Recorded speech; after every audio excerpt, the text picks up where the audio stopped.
세상에 떠도는 기묘한 괴담들. 첫 번째 이야기. 우리는 해가 떨어지면 모여서 술잔을 기울인다. 기억을 떠올리려 노력해도 드문드문밖에 나지 않는 몇 개 잃어버린 퍼즐 같은 어린 날. 엄한 부모님 덕에 몇 번 가져보지 못한 밤이었기 때문일까. 그 시절부터 나는 밤을 참 좋아했다. 골목의 가로등이 하나 둘씩 켜지는 시간이면 소리는 어둠에게 짓눌리고 나는 고요해진 세상을 즐기곤 했다. 반대로 친구들과 모여 서로의 술잔을 쳐대며 왁자지껄한 밤 또한 좋아했다.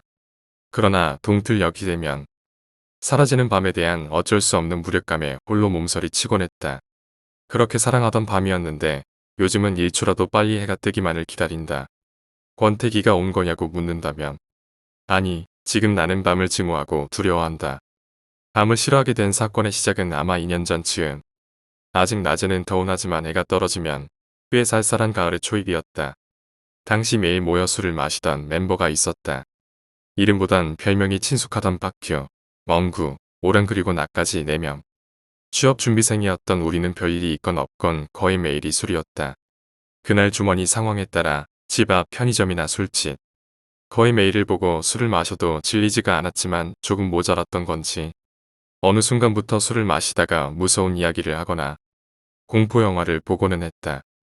가끔은 주변의 폐가에 가보기도 했고 별일은 없었지만 오컬트를 믿는 빡큐와 겁이 많은 멍구 덕에 나와 오랑이도 꽤 즐기게 됐다.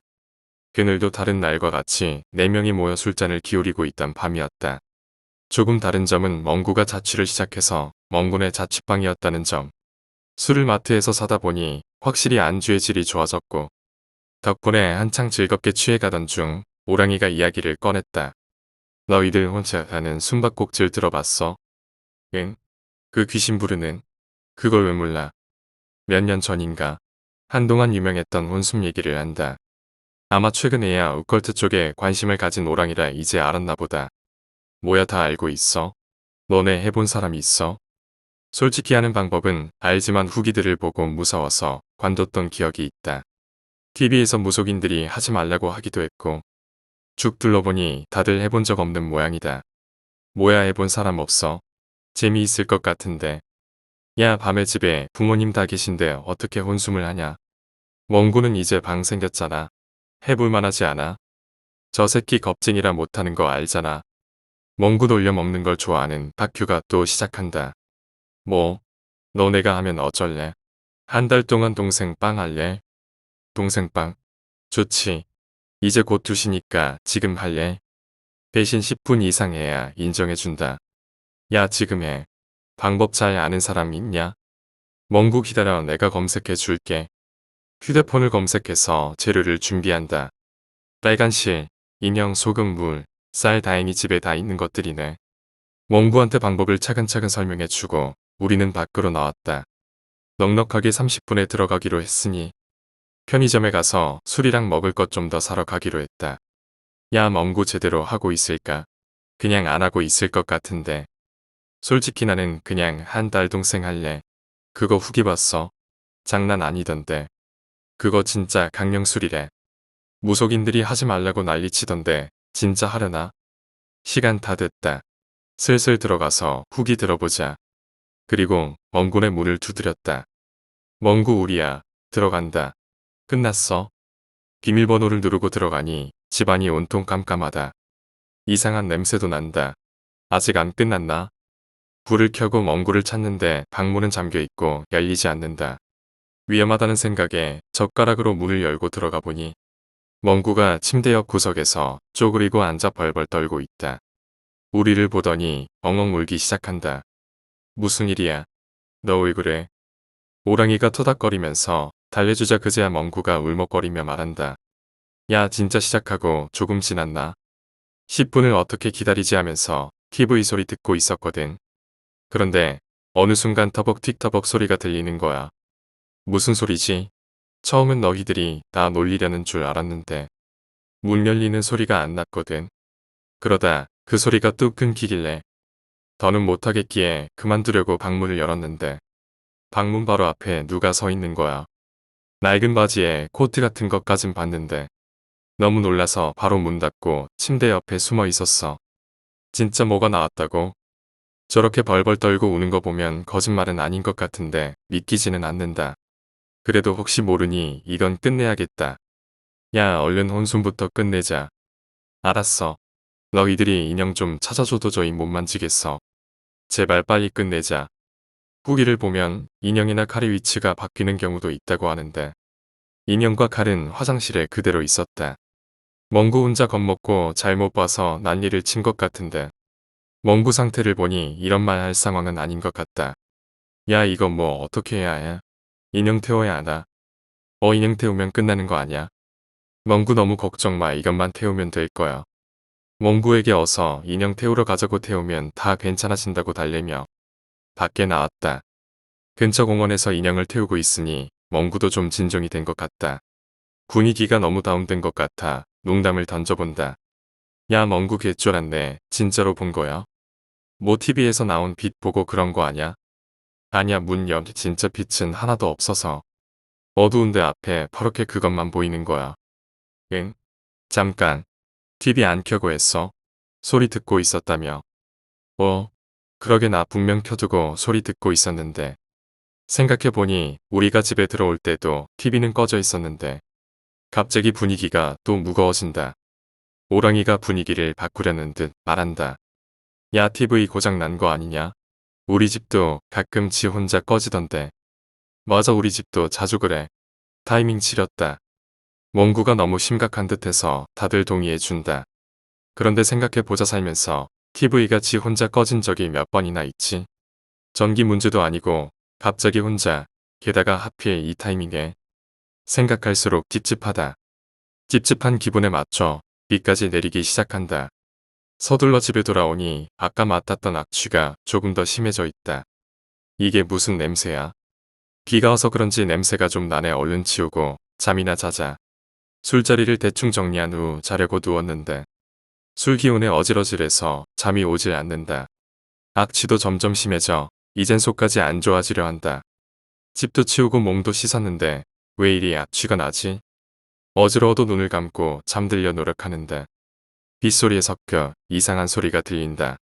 터벅튀. 이 소리. 아까 멍구가 말했던 소린데. 갑자기 소름이 돋는다. 일순간 방의 온도가 내려간 것 같다. 눈을 감고 있지만 방에 무언가가 있는 게 느껴진다.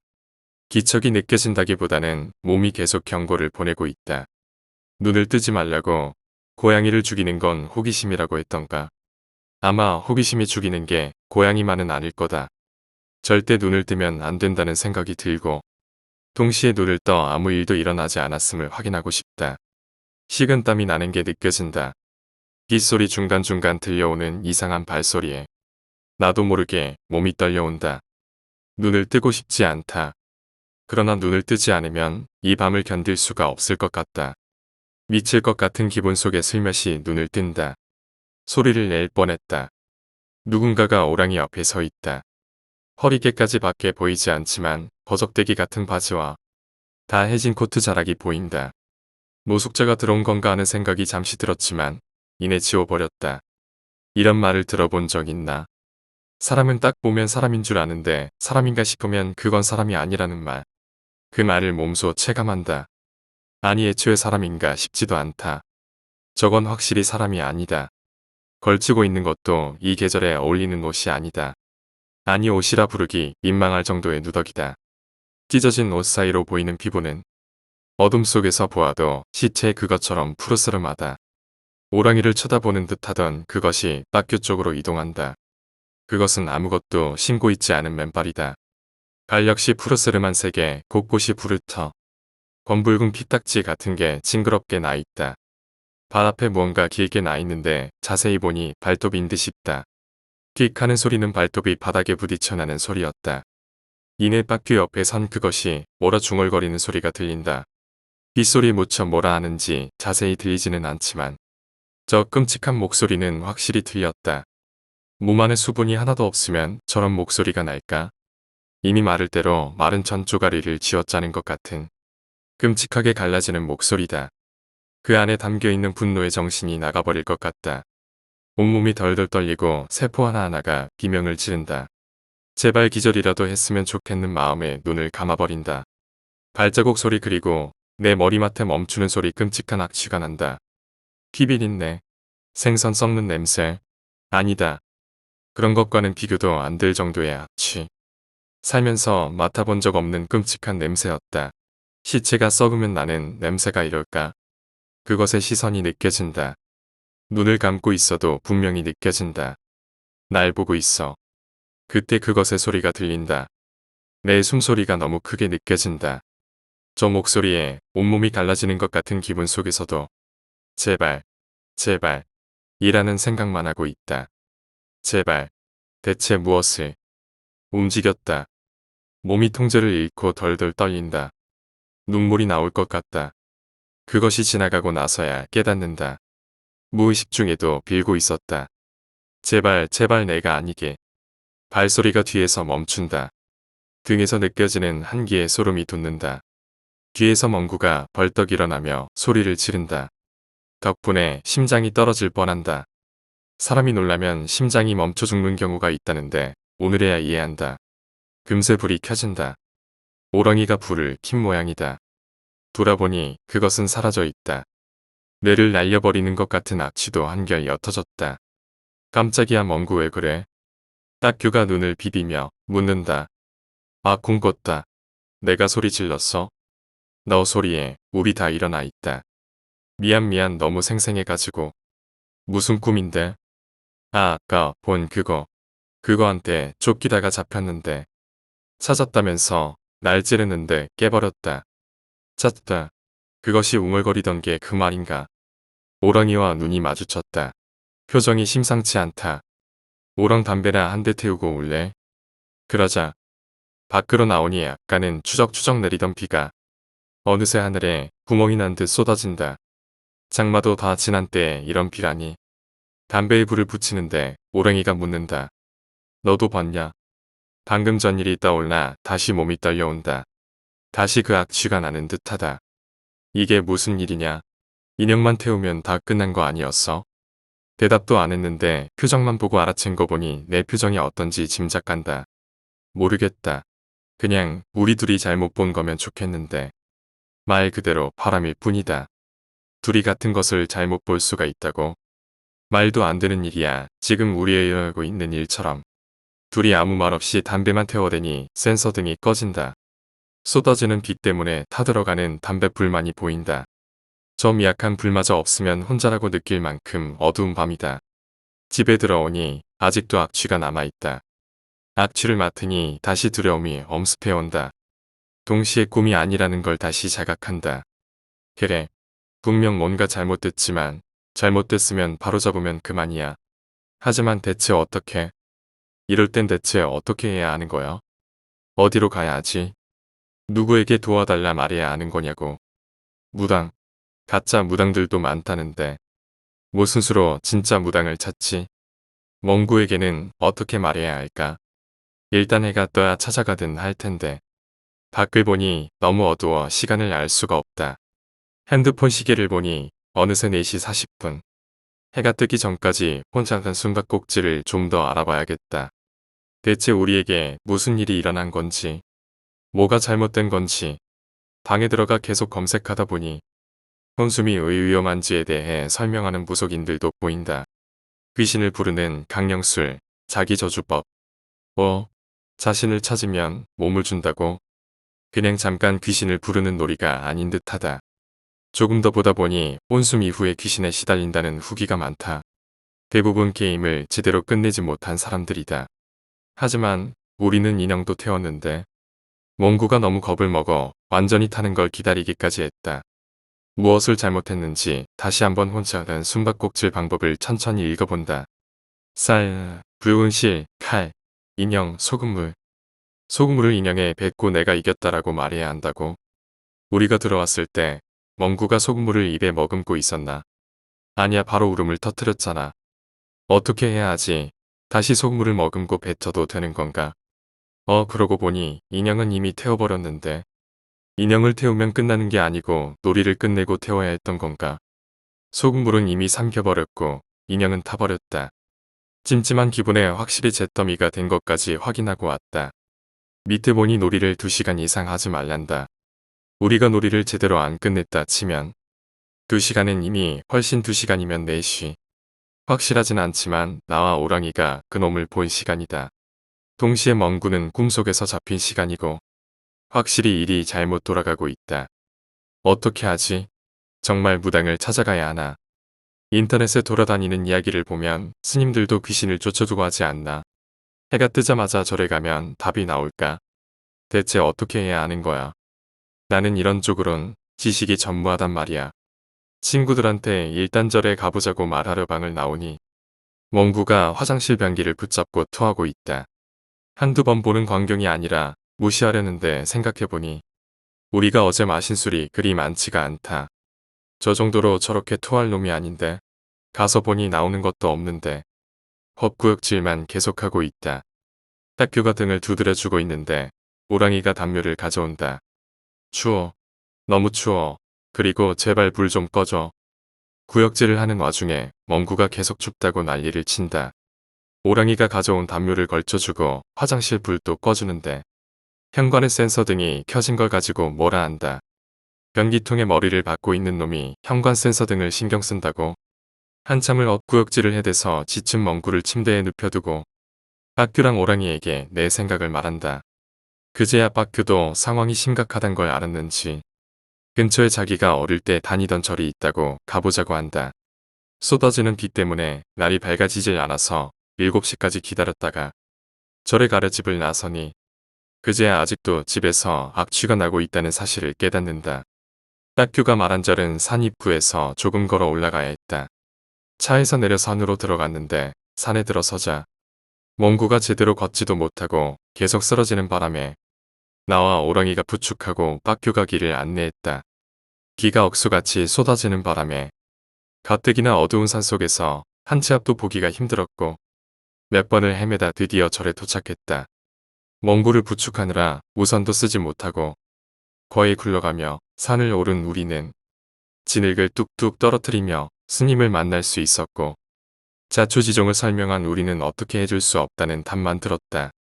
생각해보니 스님들은 부처님 말씀을 공부하고 기도드리는 분이지 퇴마사가 아니잖아. 뭘 기대했던 거지. 한심한 기분 속에서 바로 무당 생각이 난다. 우리 중 무당집에 가본 놈이 한 명도 없으니 인터넷에 검색해서 근처에 지금 당장 갈 수 있는 곳에 전화했다. 지금 와보 좋다고 한다. 깜깜한 어둠 속 한 줄기 빛이 내리는 기분이었다.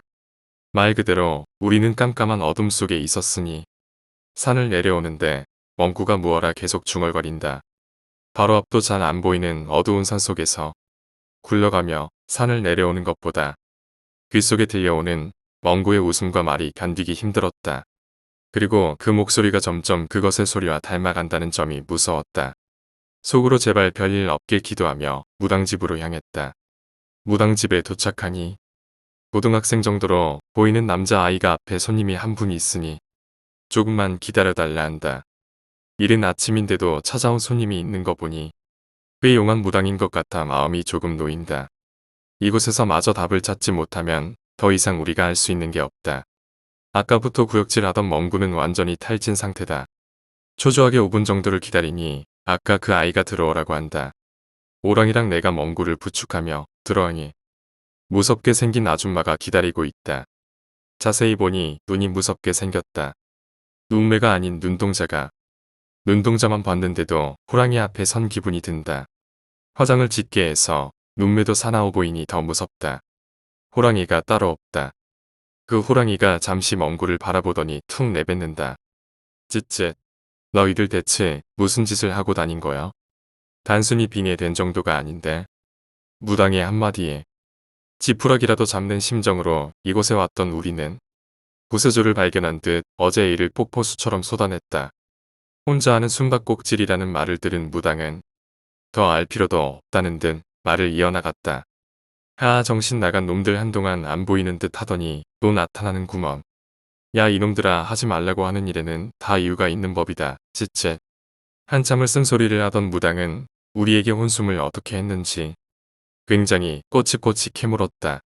실은 붉은색을 썼는지 인형은 어떻게 생긴 인형을 썼는지 인형 속의 쌀과 무엇을 넣었는지 등등. 아마 놀이를 제대로 끝내지 못한 것 같다고. 소금물 얘기와 인형을 이미 태워버렸다는 얘기를 듣던 무당은 한숨을 쉬었다. 한숨을 본 우리는 조급한 마음에 우리가 본 그것을 이야기하는데 무당이 말을 끊으며 말했다. 그만하면 됐다. 조금 답답했다. 아니 귀신을 쫓으려면 어떤 귀신일지를 알아야 하지 않나. 내 기분이 표정으로 그대로 나타났는지 무당이 날 보며 말한다. 이놈아 귀신이야 보면 안다. 너희들이 본 거, 아니 저놈 몸에 들어가 있는 건 객사귀야. 길바닥에서 죽은 놈이다. 문제는 너희들이 한 그 놀이가 문제야. 한숨을 쉬며 무당은 아까 우리를 안내한 아이를 불러 멍구를 다른 방에 눕혀두게 했다. 아이가 멍구를 데려간 후 무당이 우리에게 말했다. 이놈들아, 쉽게 말해서 길에서 죽은 귀신을 객사귀라고 하는 거야. 객기 쫓는 건 그리 어려운 일이 아니야. 그런데 그 객기가 저놈 몸에 들어붙은 방법이 평범하지 않단 말이야. 너희들이 한 그 놀이가 강령술인 건 알고 있냐? 그래, 근데 그게 평범한 강령술이 아니란 말이야. 어떤 놈이 퍼뜨린지는 몰라도 그 놀이 방법이 아주 고약한 거야. 잘 들어봐라. 너희들도 그냥 오라가라 부르면 짜증이 날 텐데. 귀신을 불러두고 칼질까지 해대는데 화가 안 나겠냐? 심지어 악귀가 들어올지. 어떤 귀신이 들어올지도 모르는 판에 화는 있는 대로 나게 하고 술자를 찾으면 몸을 준다고 하는 거야. 자기를 저주하는 꼴이지. 지금 너희들 친구놈도 자기가 지를 저주하고 몸을 준 꼴이라. 달래서 보내야 하는데 안 가면 나도 방법이 없다. 어떻게 할 테야? 어떻게 하겠냐 묻는 무당의 말에 우리는 할 수 있는 건 뭐라도 해달라고 있는 돈을 전부 모아 무당에게 줬다. 무당은 돈을 받고 아이를 불러 조밥을 지으라고 말하고 좀 기다리라 했다. 조금 있다가 멍구를 데려 나와 앉히더니 앞에 나물이 든 조밥을 두고 칼을 휘두르기 시작했다. 이거 다 드시고 나가주시오. 하고 칼을 던지더니 잠시 칼을 보다 다시 줍고는 다시 칼을 휘두른다. 아이가 모르고 한 일이니 드리는 밥 드시고 나가주시오. 다시 칼을 던지고 다시 줍고는 다시 휘두르기 시작한다. 내 이해 못하는 바 아니나 밥 드시고 좀 살려주시오. 하며 또 칼을 던지고 줍길 반복한다. 보고 있자니 위화감이 들어 자세히 보니 칼이 땅에 떨어질 때마다 칼끝이 계속 멍구를 향하고 있다. 무당이 칼을 던질 때마다 멍구는 계속 부들부들 떨어졌다. 새벽에 맡은 악취가 점점 심해지고 멍구 눈저위가 슬슬 뒤집히기 시작할 때 무당은 해오던 것을 멈추고 멍구를 잠시 보다 우리를 보며 고개를 저었다. 새벽일에 대한 공포에 몸이 조금씩 떨려오던 와중에 무당의 도리질에 가슴이 내려앉는다. 그렇게 무당집을 나오니 점심에 가까운 시간인데도 그칠 생각이 없어 보이는 비에 아직도 날이 어둡다. 그 후 우리는 서로 퇴마사를 알아보고 더 용한 무당을 알아보고 부산설에 움직였지만 모두 고개를 젓고 돌려보내거나 터무니없는 액수의 돈을 요구할 뿐이었다. 멍구는 점점 야위어갔고 성격도 다른 사람처럼 변해갔다. 갑자기 이상한 행동을 하는 멍구를 우리는 조금씩 멀리했고 멍구 없이 셋이 모이는 빈도가 늘었다. 우리는 노력하면 할수록 방법이 없다는 걸 인정하게 되어갔고 이상행동이 늘던 멍구는 정신병원에 들어가게 됐다. 멍구에 대한 죄책감을 견딜 수 없던 우리는 점점 지쳐가는 자신을 견디지 못하다. 조금씩 서로를 그리고 자신을 합리화시키기 시작했다. 오늘도 역시 셋이 모여 술잔을 기울인다. 누구도 취하지 않았지만 모랑이가 짐짓 취한 채 하며 말을 꺼낸다. 그때 그거 솔직히 멍구가 한 거 아니냐? 우리가 강요한 적은 없잖아. 내 말이 맞지? 나도 그때 말하지 않았냐? 나 같으면 안 한다고. 그건 그렇지. 멍구가 선택한 일인데. 우리는 친구로서 이 정도 했으면 엄청 노력한 거 아닌가. 하나둘 뱉어내기 시작한 말 못했던 감정들은 수문이 열린 댐처럼 쏟아지기 시작했고 멍구가 한 일에 우리가 시간과 돈을 써가며 열심히 노력하는데 오히려 멍구는 고마워해야 한다라는 결론이 났다. 우리는 아직 해가 떨어지면 셋이 모여 술잔을 기울인다. 혼자인 밤은 너무도 무서우니까 술잔을 부딪히며 기도한다. 어서 이 두려운 어둠을 몰아내줄 해가 뜨기를. 어린 시절부터 동경하고 사랑해온 나의 밤을 나는 증오하며 두려워한다. 한때는 넷을 가리키던 우리라는 단어가 어느 순간부터 하나를 제외해버린 우리 셋으로 변해버린 것처럼. 두 번째 이야기. 미군이 죽었다. 나는 군 생활을 GP에서 했다. GP는 경계 근무를 하는 곳으로서 고가 초소, 1, 2, 3초소가 있고 초소 밑에는 벙커가 있다. 각 GP에는 여러 가지 썰이 있다. 어떤 GP는 벙커 문이 봉인되어 있는데 그 벙커에서 대량 학살이 있었다는 썰이 있는 등 우리 GP도 있었다. 물론 이번 사건이 터지기 전까지만 썰이었다. 우리 GP에 3초소 및 3벙커는 들어가는 통로에 불빛이 없다. 벙커 내부도 어둡다.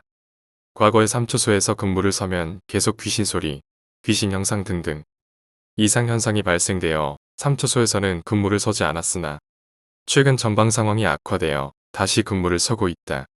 들리는 썰에 의하면 지금 GP는 원래 미군이 담당하였었고 북에서 내려온 여성 탈북자를 3벙커에서 성폭행하여 죽였다는 이야기였다.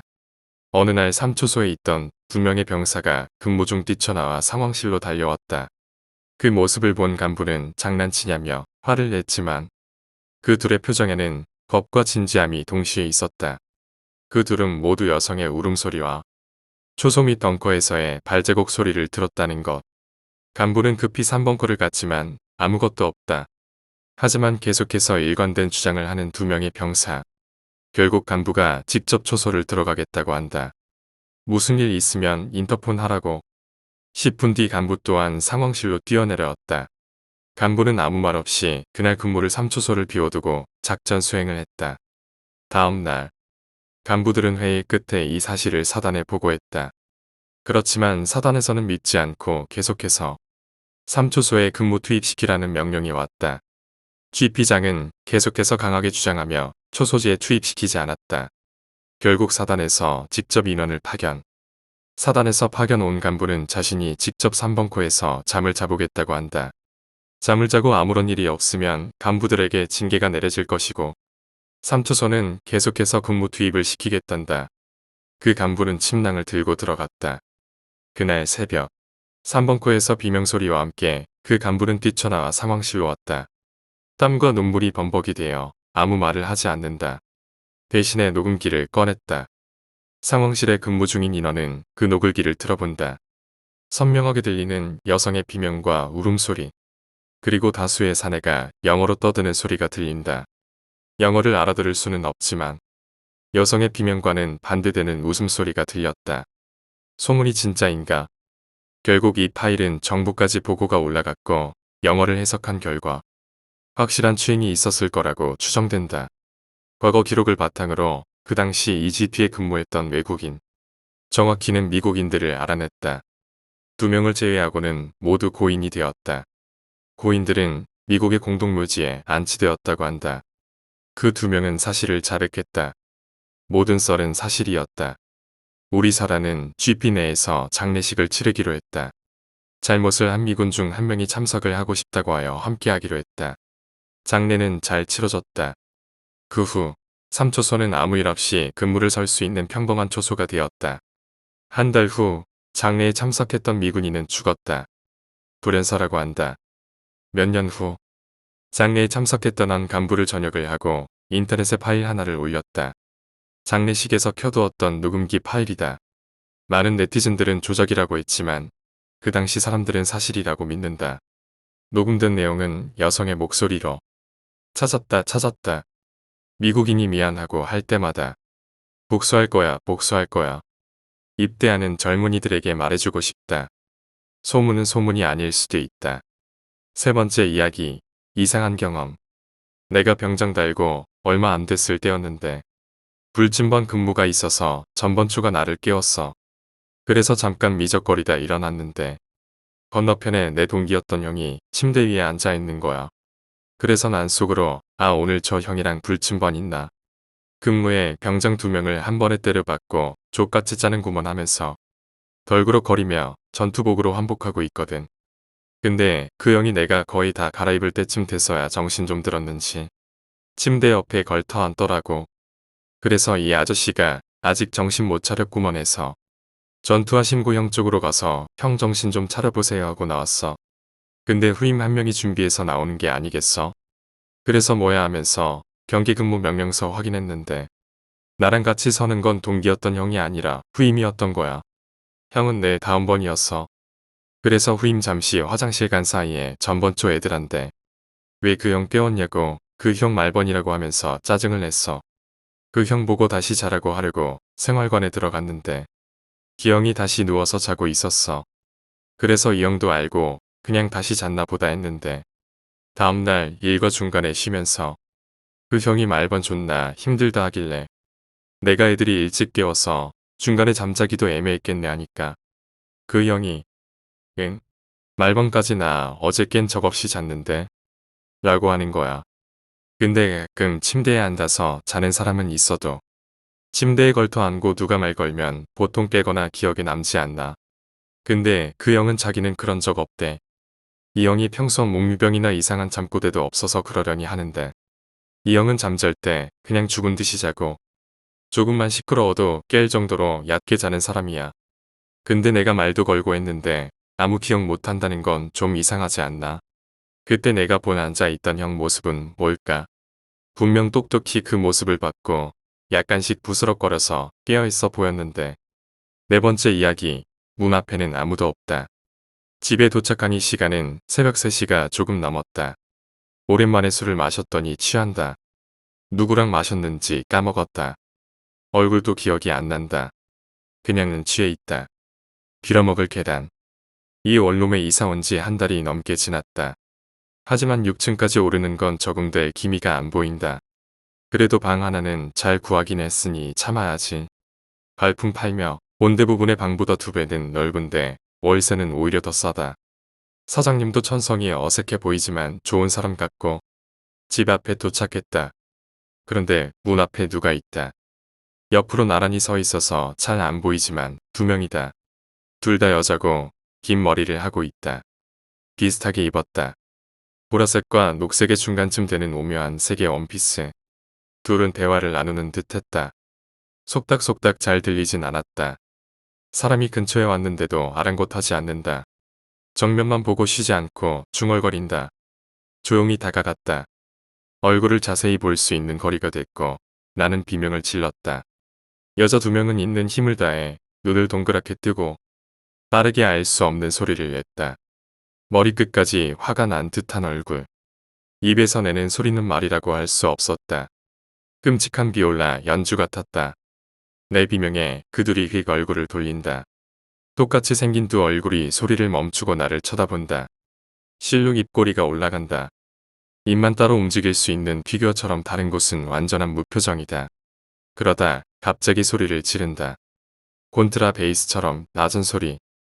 휴대폰 진동 같은 느낌의 소리가 온몸으로 전해진다. 나는 주저앉는다.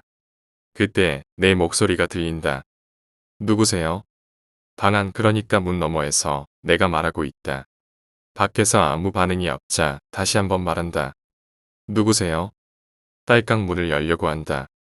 나는 소리를 지른다. 안 된다고, 열지 말라고 소리를 지른다.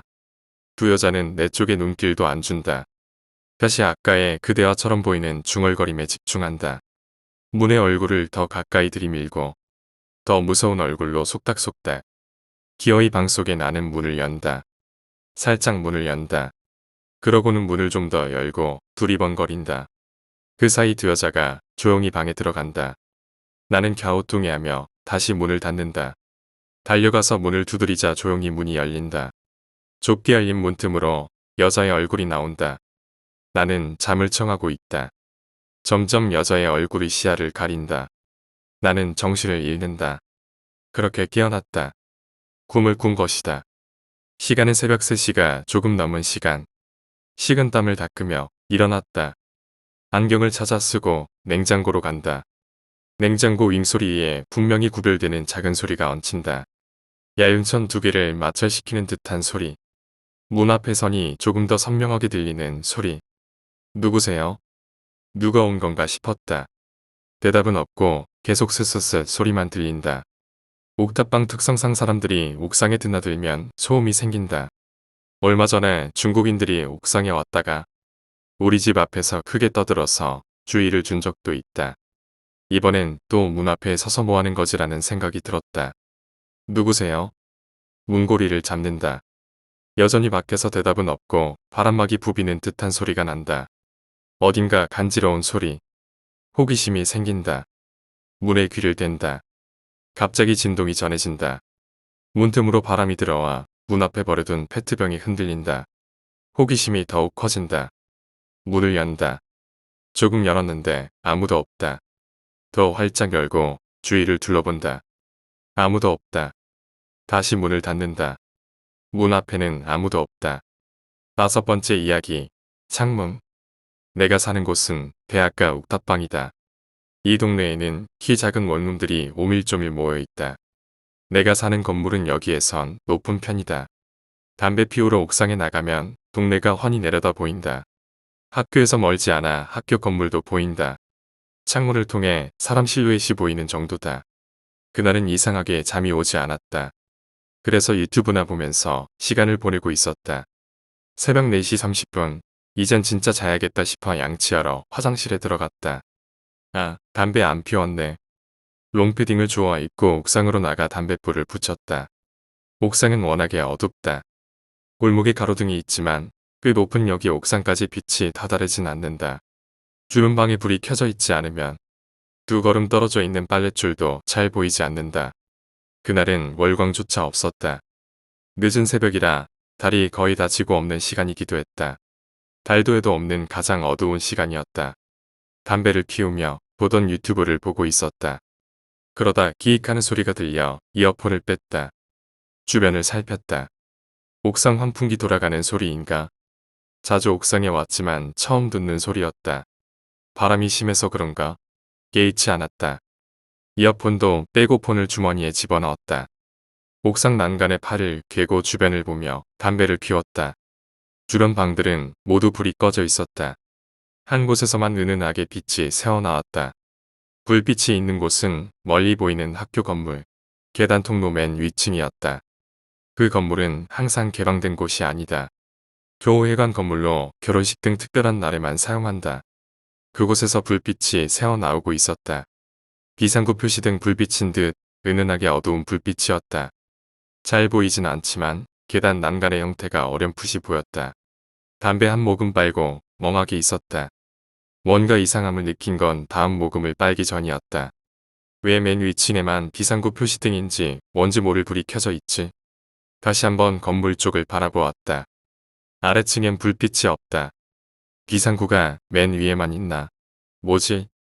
다시 맨 위층으로 시선을 옮겼다. 그리고 아까와는 다른 창문의 모습에 나는 담배 피우는 것을 잠시 잊었다. 뭔가가 있었다. 아주 어두운 실루엣.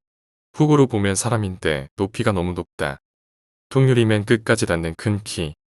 난간을 잘못 본 건가 싶어 안경을 치켜 올렸다. 그것이 옆으로 살짝 움직인다. 뭐지? 사람인가 싶어 계속 쳐다보고 있었다. 그러자 조금씩 옆으로 계속 움직인다. 한쪽 끝에 닿자 그것이 멈춘다. 통화 중인 사람인가? 이 시간에 의문과 두려움이 섞인다. 자세히 보기 위해 폰을 꺼냈다. 카메라를 켜고 창문을 줌인했다. 아무것도 없다. 은은한 불빛의 까만 난간뿐이다. 카메라를 끄고 다시 그 창문을 봤다. 창문은 온통 검은색이었다.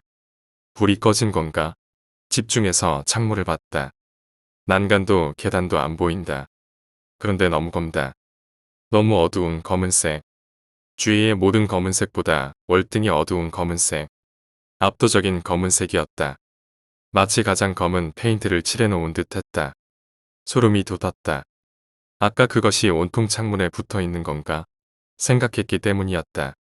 나에게 달려오려던 걸까? 무서워서 얼른 방에 들어왔다. 잘못 본 거라고 드내며 화장실에 들어가려고 했다. 빨리 양치하고 유튜브로 웃긴 영상을 보며 잠들 셈이었다.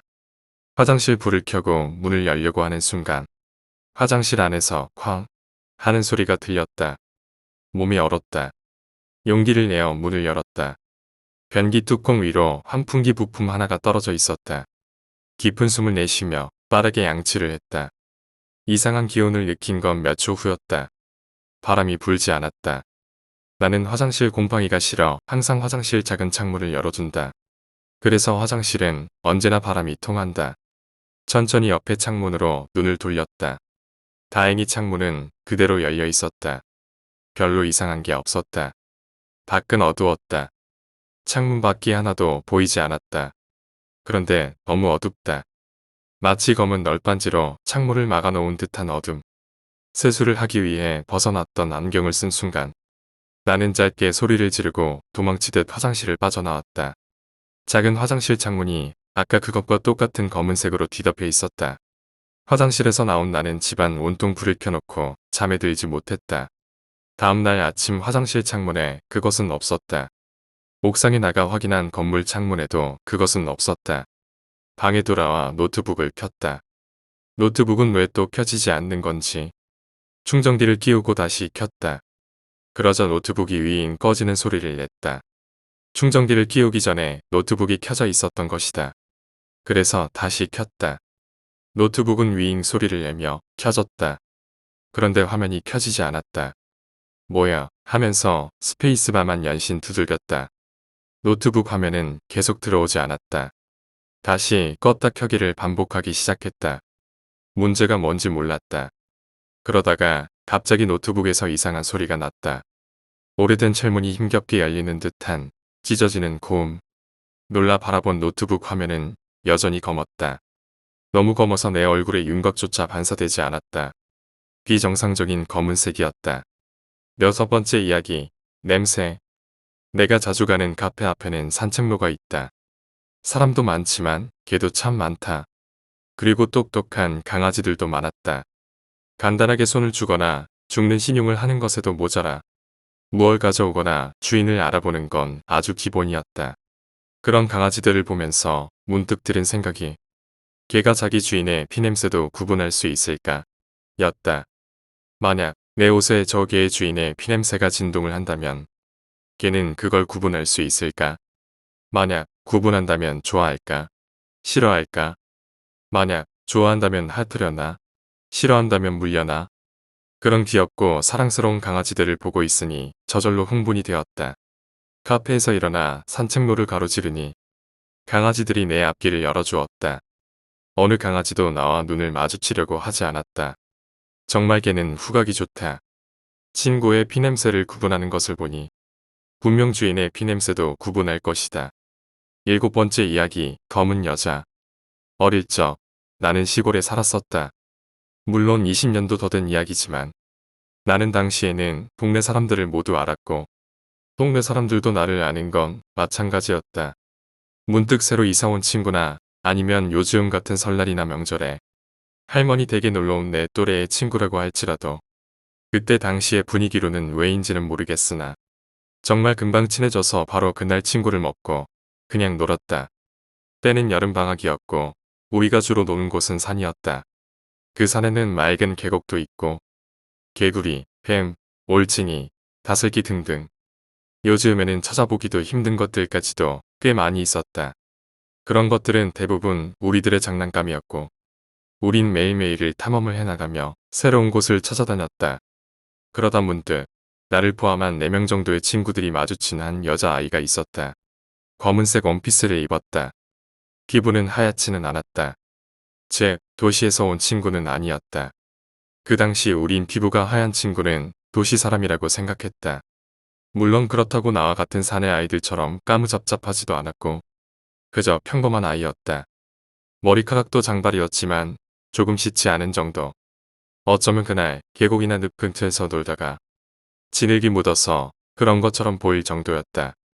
우린 가벼운 통성명을 하고는 다시 금방 친해졌다. 그리고 같이 산속을 탐험하기로 했다. 그 아이는 산을 꿰뚫고 있었다. 현지인인 우리들보다도 더. 우리는 그냥 우연히 지금껏 마주치지 않았거나 산의 뒤쪽 병원 근처에 사는 아이라고 생각했었다. 그 애는 우리가 산에 탐험을 하러 오르기 시작했을 때 산의 위에서부터 나타났다. 우리가 민물가재를 찾으러 가자고 하면 그 아이는 민물가재가 있는 곳으로 안내를 해주었다. 이따금 말도 했던 것 같은데 목소리가 기억나지는 않는다. 우린 하루 종일을 산에서 보내고 해질녘에는 서둘러서 각자의 집으로 돌아갔다. 산은 밤이 빨리 찾아오기에 무섭기도 했지만 배가 고프기도 했고 무엇보다 늦게 가면 마을 사람들이 우리를 찾으러 산으로 찾아오기 때문이다. 그런데 이상한 게 2개, 아니 3개가 있었다.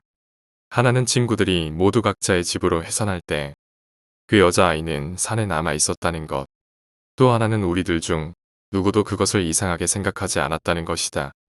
어쩌면 암묵적으로 그 여자아이는 산의 뒤쪽 병원 근처에 산다고 생각을 해서 그랬을 수도 있다. 근데 지금 다시 생각을 해보면 산의 뒤쪽에 산다는 것은 집에 가려면 산을 넘어야 하고 해가 질 즈음에 산을 넘으면 한참이 걸릴 텐데 왜 누구도 그걸 이상하게 여기지 않았을까? 그리고 마지막은 우리가 놀러산에 막 오르기 시작했을 때마다 그 여자아이가 위에서 내려와 우리와 마주친다는 것이다. 마치 알고서 마중이라도 나온 듯이 우리가 그렇게 같이 놀게 된 지 일주일 정도가 지났을 무렵 나는 갑작스러운 아버지의 회사 일로 인해 이사를 가게 되었다. 이사를 가기 하루 전 부모님은 짐을 정리하고 계셨고 어렸던 나는 친구들과 한 번이라도 더 산에서 탐험을 하며 놀려고 했다. 그리고 당연히도 우리는 다시 그 여자아이를 만났다. 검은 원피스를 입은 아이를 제외하고서는 모두들 내가 이사를 간다는 것을 알았다. 하지만 그렇다고 다들 시무룩해져 있지만은 않았다. 그저 입고서 재밌게 놀았다. 그리고 다시 해가 지기 시작했고 아이들은 하나씩 집에 가야 하지 않을까라는 말을 꺼내기 시작했다. 그렇게 우리의 마지막 탐험도 끝났다. 나는 이사를 간다는 사실을 그 여자아이에게도 말을 해야 될 것 같아서 일행들을 먼저 산 입구로 보내 기다려달라고 전했다. 당시에는 수줍어해서 그랬는지 선뜻 말하기가 쉽지 않았다. 한 5분 정도를 그저 계곡 바위에 앉아서 물에 비친 주황빛 노을을 손에 든 나뭇가지로 쿡쿡 찌를 뿐이었다. 하지만 지체하면 할수록 날이 어두워지는 게 느껴졌기에 나는 이사를 간다는 말을 꺼냈고 그 여자아이도 별 대수롭지 않다는 듯이 대했던 것 같다. 밑에는 아이들이 잠자리통에 자기가 잡은 것들을 자랑하고 있는 게 보였다. 나도 아이들을 뒤따라 내려가던 찰나에 그제야 생각이 났다. 의심이 들었다. 왜 애는 여기 남아있는 거지? 라는 생각을 하며 뒤를 돌아보았을 때 검은색 원피스를 입은 아이의 뒤에서 헝클어진 긴 머리카락과 삐쩍 마른 듯한 팔다리 그리고 주변에는 파리가 날아다니며 팔다리에는 딱지 같은 것들이 붙어있는 한 검은색 원피스를 입은 어른 여성을 보았다. 아, 엄마구나. 나는 약간의 놀람과 무서움이 느껴지기는 했지만 한눈에 보아도 그 아이의 엄마라는 것을 알았다. 검은 원피스를 서로 입고 있어서 그랬던 것 같다. 얼굴은 노을빛에 생긴 그림자 때문에 제대로 보지 못했다. 한여름인데도 말라 갈라진 입술과 입을 살짝 벌려 그 안에 보이는 검은 그림자가 기억이 난다. 난 다시 뒤를 돌아 친구들에게로 갔다. 그러고선 그곳을 완전히 떠났다. 대학생이 되어서 페이스북을 통해 그 동네에 살며 어울렸던 한 친구와 연락이 닿았고 나는 그때의 일을 검은색 원피스를 입은 여자아이와 놀았던 그 일들을 얘기해보니 그 친구는 그건 잘 기억이 나지 않는다고 했다.